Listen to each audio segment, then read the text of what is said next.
crunch down. Jerry, what the?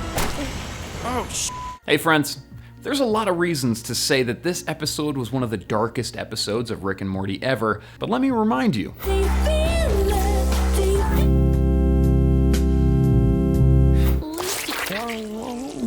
Hunter? This whole show has been pretty messed up. My pal Chastity, who covered American Gods with me, is going to break down the wormhole sequence because there's like some weird religious references in there that I want to make sure we don't miss. Also, we're giving away this squanchy pop. To enter the contest, just make sure you're a subscriber and click the link in the description below. It's just that easy. Now let's break down Rick and Morty Season 3, Episode 5, The Whirly Durly Conspiracy.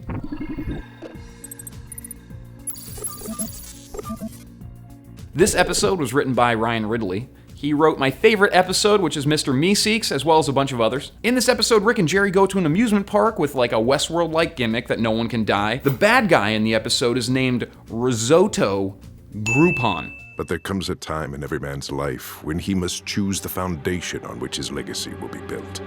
One of compromise or one of blood.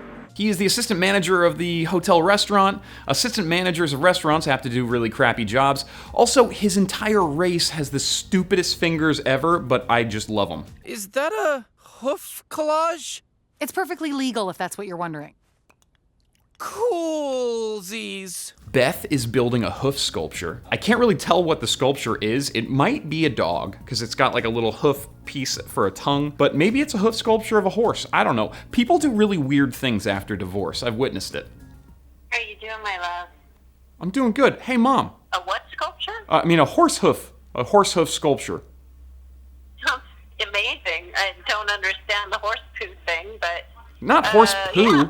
Horse hooves. Oh, it's not about anything, Morty. How dare you? Okay, good, then I'll just call. Ow! Morty, I need this. Beth wants to prove herself to Rick, even at the cost of her own children's health, and that's really messed up, but at the end she kind of makes up for it. Mama's coming, baby. Mama's coming and she cares about your titties. Beth and Summer having a heartfelt moment with just gibberish was hilarious, but it was also an obvious homage to Attack on Titans. Something I noticed when Summer was in Rick's garage is she knows exactly where to move the pin to get to Rick's hidden places, so either she's been spying on him, or Rick is teaching her how to navigate to his hidden places in his garage. Don't Morty me! I tricked Rick into taking Dad on an adventure because I thought I could get a break from this kind of shit. But no, like father, like damn daughter! This episode did a lot to develop Morty as a character. Morty's genuinely getting dangerous. He manipulated Rick Sanchez to get a break from adventuring. He manipulated Rick. He can disarm neutrino bombs. He tested some Rick-level technology on his sister's ex-boyfriend until he figured out enough about it to revert his family to regular humans, and he did all of that after intimidating Ethan for no reason. Also, Morty is still kind of obsessed with Jessica in an unhealthy way. Well, she's gonna be super hot. Her mother's gonna be Jessica. Wait, when did Summer ask you that? Something I thought about is Ethan might still have Anatomy Park inside of him. If Rick made Anatomy Park in this dimension, then he still has Anatomy Park inside of him because he put Anatomy Park in Ethan before they Cronenberg C-137. So both Ethans are now Cronenberged. Jerry, come on. We gotta go. You gotta come with me, Jerry. This episode flipped the script on Jerry for me. I've always felt bad for Jerry, and I know other people do too, but he acted like a total dick when Rick was sedated. What's that? Did you just have a controversial thought? No. That's what I thought, bitch. You little punk ass. This is the best. And Rick understands that he just makes himself as pathetic as possible as a defense mechanism until he feels his opponent isn't a challenge to him anymore and he feels superior, which is pretty standard human behavior. I think that Jerry is just a regular dude, but we all see all the traits in ourselves that we don't like through Jerry. Like, nobody really wants to challenge anybody that can beat them. Why do you want to lose? You don't want to lose. I survive because I know everything. That snake survives because children wander off, and you survive because people think, oh, this poor piece of shit, he never gets a break. I can't stand the deafening silent wails of his wilting soul. Rick and Jerry go through thousands of years together when they went through the wormhole. They bonded more than any two characters on the show ever have. And they come out of it, and the status quo is immediately resumed.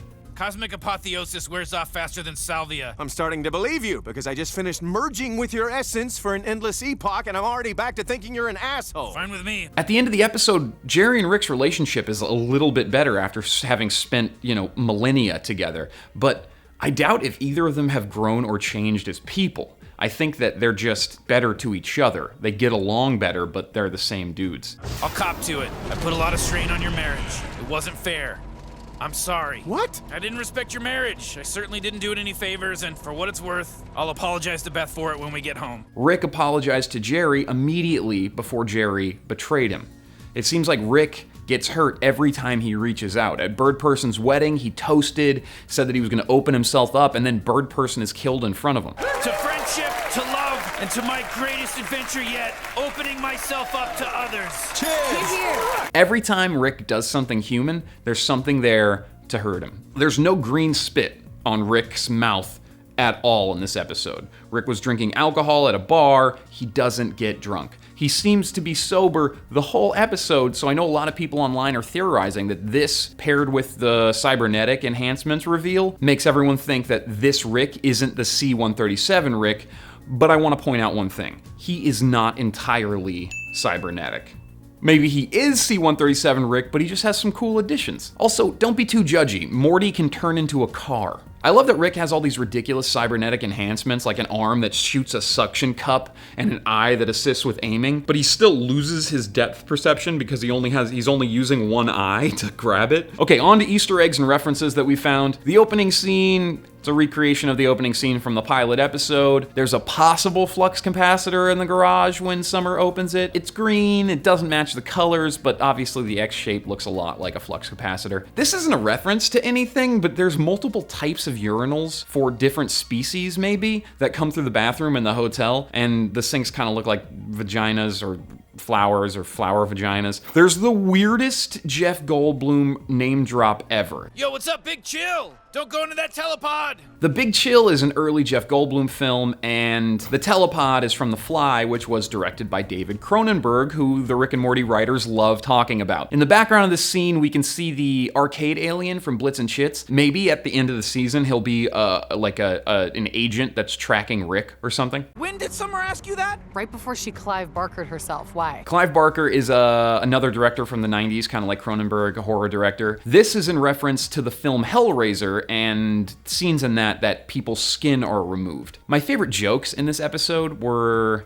God, are you gonna go on another spiel like you did with the flesh-colored crayon? I'm pretty sure normalize will make her normal. Flesh-colored crayons caused an issue because not everyone's flesh is the same color, that's obvious. But the joke isn't even topical anymore, which makes it so funny to me. Crayola changed the flesh-colored crayon to be called Peach in 1962. Who even knows what this joke is talking about? Like, you have to at least be as old as Dan Harmon to think about it. It's awesome. All right, folks, if you could please take your seats, we're about to enter the wormhole, so I hope everybody bought a dinner first. Nice. I saw a couple people online asking what this joke meant. It's a sex joke. Like, entering the wormhole before buying a dinner first. I loved it though because drugged Rick laughs at it. He says, "Hut, nice."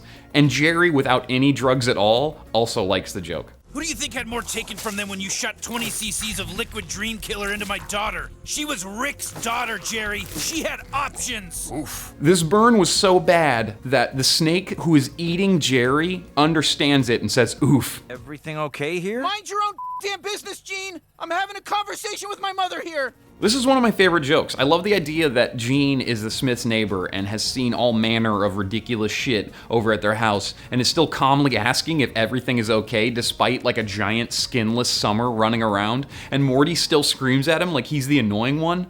Awesome. Guys, make sure you subscribe and click the link to enter to win this Squanchy Pop.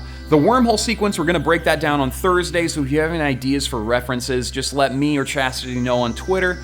Also, I don't want to be the vagina guy, but I've honestly thought about it before. Thank you guys so much for watching. I love you.